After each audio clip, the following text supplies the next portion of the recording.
Hi, I'm Jesse with Thumper Fab. Today we're going to show you how to install your Pro R heavy duty high clearance trailing arm.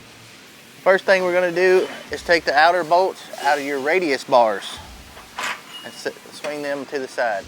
The next thing we're going to do is remove our brake caliper and our axle nut.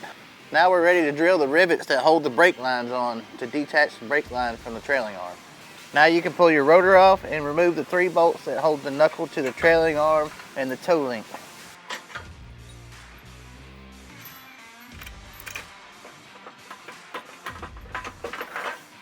Let's go ahead and remove your shock bolt and your sway bar link bolt. There are 2 bolts in the front. You'll need to remove the front bolt that holds the trailing arm and the bolt that holds the toe link. You're now ready to set your trailing arm off to the side and you won't need it anymore. Now you're ready to install your high misalignments in the end of your trailing arm and put it back in the frame. We're ready to slide your tow bar through the hole in the trailing arm. Now's a good time to go ahead and attach your brake lines to the trailing arm using the existing hardware in the kit. Now attach your shock and your sway bar mount.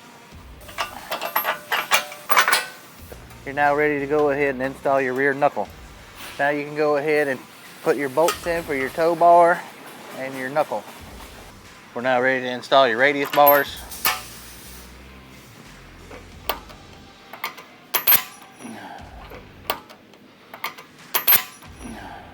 Now we can go ahead and install your axle nut and your rotor. You're ready to replace your brake caliper, tighten everything to factory specs.